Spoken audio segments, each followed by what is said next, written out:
Woo! We've got realtor horror stories. We just got off of our public Facebook Live talking to the public at large about some things that we've either experienced or heard about. If you've been in the business for a while, you probably have too. But this is kind of a refresher course, or we'd love to hear about some of your horror stories if we don't hit on them. Um, and we're going to be doing this all of October. So if you've got any for us to add next week, let us know. Um, but we talked about three basic things. The first one was pre-approvals. So, by the way, I'm Ruth and this is Danielle.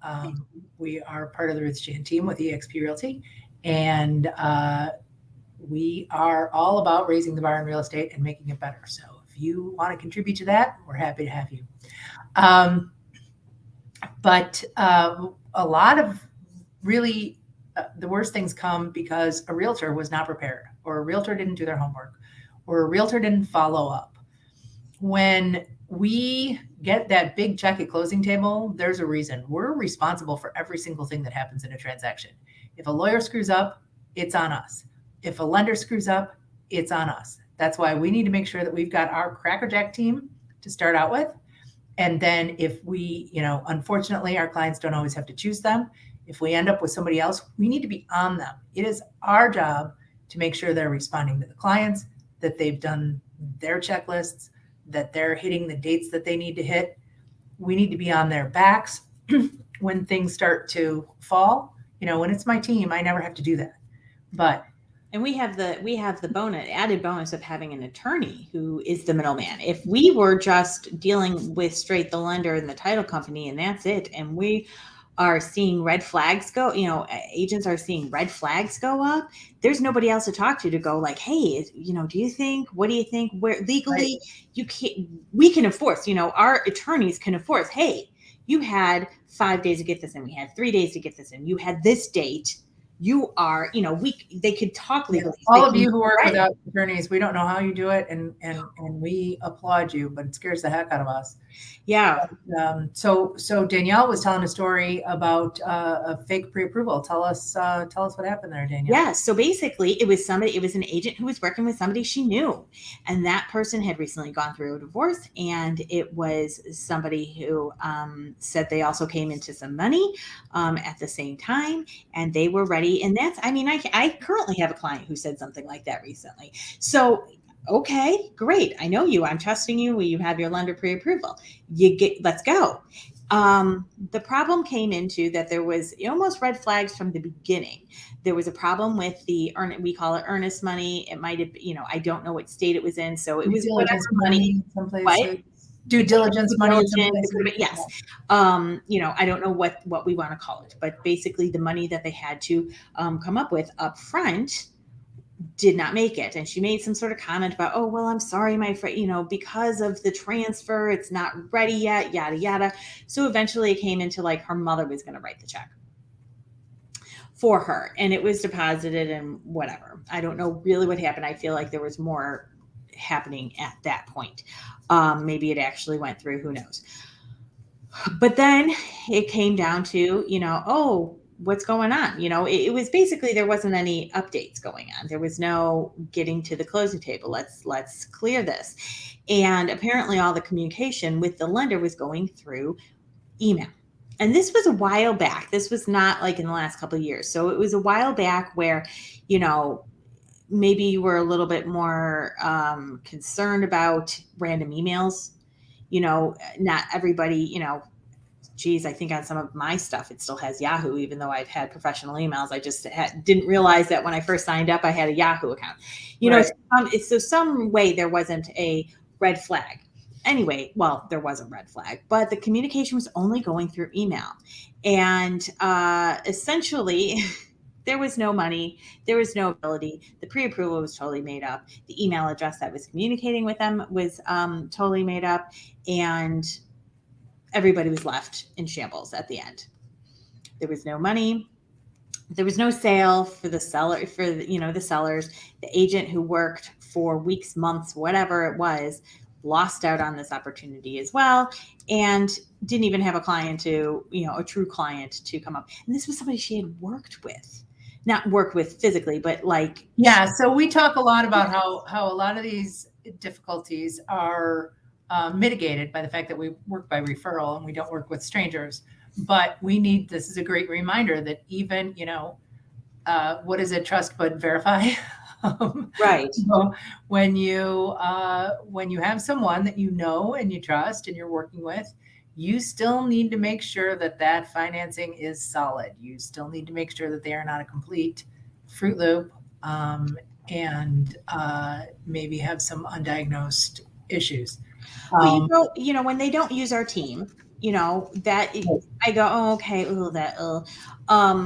but that, I make sure when I'm representing a seller, I get on the phone with the lender. Yep. But there's been times where I've called, left messages, and they respond back to me in an email. Yep. So you really kind of take that and go, how many times did I actually? And obviously we're all so busy, and shooting off a text, shooting off an email when you're in line. And also always under the gun. Like, when it's offer time, it is, let's write this, let's get it, blah, blah, blah, blah, blah. Yeah. And slam it in, get it signed, get it to them. It's hot potato, right? So, and that's necessary. Right. You don't get to just take an extra few hours, depending on the market and conditions. But I mean, anytime my buyers have made a choice, I want to get that off my plate as quickly as possible, so that there's never if you'd just been a little quicker, you would have had it. Have a situation like this where it completely blindsides you, like somebody you've always known. You're probably doing the sixth sense afterwards, going, the red flags, right? The signs were there. How did you were just with the story. You were just with the flow. You didn't, then you go back. That's really good. I like that. Yeah. No way. Right. I still don't believe it, but anyway. Oh, I've seen it about 12 times. I think 8 of them in the theater, because I was so fascinated by that movie. Me who hates scary movies or scary anything, because I'm truly, truly scared of them. And it is absolutely perfect. I don't know why he's never been able to do anything decent again. For real. But sometimes people have one shot at genius, and and he hit it. Absolutely. So check those pre-approvals, verify, and red flags. Don't be afraid. There's a red flag. Don't be afraid to necessarily call your client out, but find a way to see and then the second one, now you're really, and yeah. Yes. This also goes back to systems, which I am going to always hammer away on, because this is one of the things that systems save you from. If you do everything, a lot of times as realtors, we're really afraid to question things, because people might think it's just them. People might take offense. People might be concerned. You might be concerned about fair housing violations, especially if you have a client who fits into one of the protected classes. You're going to be extra careful in what you say and what you do. Not that we're not careful anyway, but you just have this heightened sense of, I need to make absolutely sure there's no discrimination going on. And so sometimes you think, well, I can't ask that question because this might look like I'm discriminating. Well, if you're doing it for everyone, then it's never a problem. So you just do the same thing all the time, no matter who your client is. And that's your system. So the next question is about safety. And we all know Beverly Carter. We all know that she was murdered going on a showing 8 years ago. Is that right, Danielle? Sounds about right. Time flies, Yes. Not even that long. 7, whatever. 7 or 8. But she answered a call, went to show some property in the country. It was secluded. I believe that she did not have cell phone reception. And she was often out showing. Her husband knew where she was going, but didn't really expect her back immediately. And so they had some time to murder her and dispose of her body. That was later found. And, this is certainly not victim blaming, but it is, what can we do to avoid this happening to us in the future?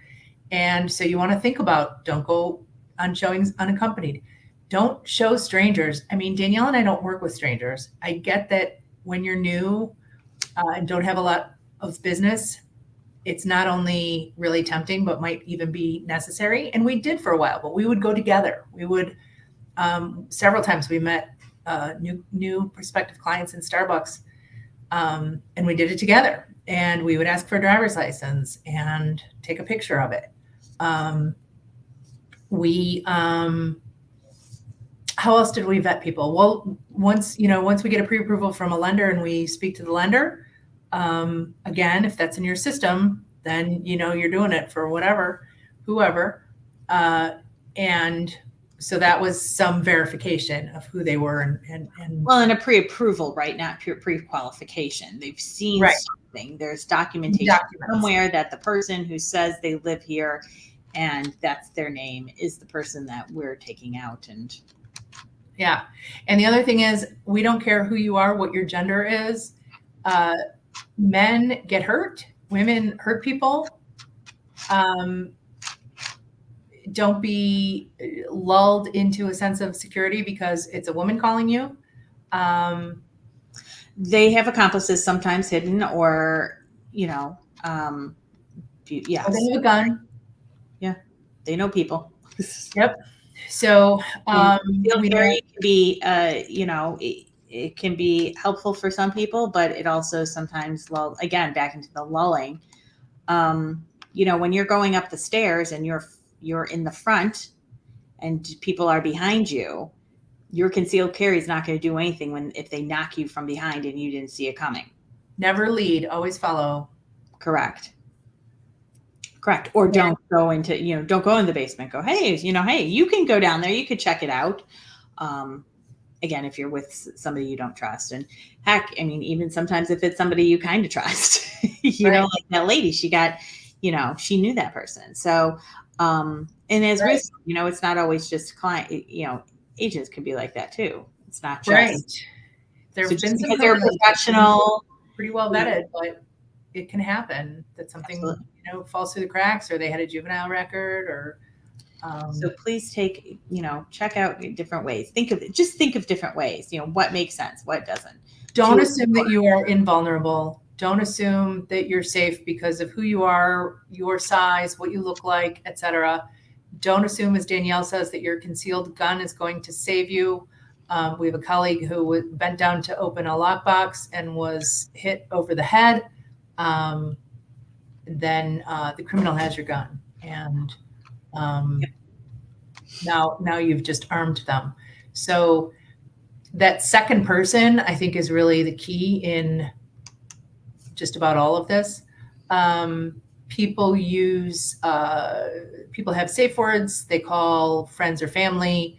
They have signals. Do we still have that system on Century Lock? Remember for a while we had like that thing. It's going off falsely. I think it's still there, but I think maybe they've made it so it doesn't keep harder. Because I remember, I think I sent it to you once or twice, not realizing. Like you sent it to me every day for a while, and then I ignored it. I was like, okay, Danielle's either being murdered or she did this again. Yes. And then there's forewarn if your MLS or your association provides forewarn. If you are working with somebody, you have the opportunity to kind of try to look up phone numbers before you. Again, make sure you do it for all strangers. That is something that you can get in trouble for if you check on one person and not another. And when you're at open houses, you're representing your seller's property as well. So first rule is to keep yourself safe physically. Sorry, sellers, but we will give up your property before we give up our personal physical safety. But the next thing in line is your seller's property. So, make sure, first of all, I'm sure you have the talk with them that they need to remove all money, prescription drugs, guns, valuables from the property. And then you need to make sure that, if you're at an open house and, I mean, it's a little awkward, but if someone's in the bathroom for 25 minutes, you might want to check it out Yeah. afterward and see if anything's missing. Yep. But again, treat everybody the same, and then you don't have to worry about Put it part of your system. issue. Absolutely. And then lastly, we did what was, planning to move. We were talking about horror stories of just the underestimation of how long it is to move. Or how many people it takes. Yes. So, make sure that you have that conversation with your client. If you're closing anytime on a Tuesday, make sure that they know that they should probably be out by 5 on Monday. And it sucks because everybody wants to save every little dime. And I understand that. And that's in a good economy. That's in a bad economy. That's for people who are making a ton of money on their house. And it's people who are barely scraping by and making, being even losing, coming to the table with their own check. It's still best to have everything, ready to go with plenty of time, because it's so much more stressful. In fact, I was telling Ruth that, Ruth was there on one occasion where she was representing the buyers, I was representing the sellers, and I was at the seller's place at 6 a.m. helping them. And I had even gotten, we had even made sure she had an hotel for the night before, because she had to be, we wanted her out because the closing was so early, and the final walkthrough was going to be so early. I'm like, just get a hotel room and have everything, in your thing. And still was there all night long, even with the plans of being out by 5 o'clock or 6 o'clock the night before. And that was, so many people are like, well, I'm going to, I can't afford movers, so I'm going to pack everything, and I'm going to move everything, and we're going to borrow my brother's truck. And then the rest of the stuff I'll put in my car. And then I'm going to clean everything. And they also underestimate how much a human can actually do and how much a pickup truck can hold. Yeah. So, figure that out. There might be a sweet spot. I pretty much start telling them from the moment that they want to sell a house, start packing up and putting it in the garage. It's fine. If we need to take a picture of like the ground in the garage or the garage before it's all filled with stuff, fine. We won't, not put it on the MLS. You stack it neatly so that so it looks like, you're packing, not just you're a weird hoarder, and put it in there and just keep doing it. No, it's never too early to start packing your stuff away for a move. And I tell people even, when we have the first consultation, we don't like to use the word declutter because it's a little insulting. So, I tell them just to pre-pack. I say, take all of the things that don't need to live here anymore and prepare them for their next home. Some are going to go to a next home via Goodwill. Some will go to their next home, which might be the dump. But you're going to start sorting through and packing and purging, and so that process starts right away. Yeah. And just think about it. I was, again, in our Facebook Live, we were talking about, I've been there where I'm representing the buyers, and I'm at with the seller's agent, putting things to the curb, throwing things out. And I've been the one helping the sellers as well when I've represented them. And I'm throwing everything in the fridge into the garbage bag. I am, just imagine if they would have spent that extra $200 on another hour of movers. Yep. That stuff wouldn't have gone in the trash because they had no time. Time, no will, stopped caring, just get it all out. It all out. I don't care. You get to that penny wise and pound foolish. Absolutely. So thanks for tuning in. Let us know if you've got any horror stories to share with us for next week, and we'll see you then. All right. Take care. Bye-bye.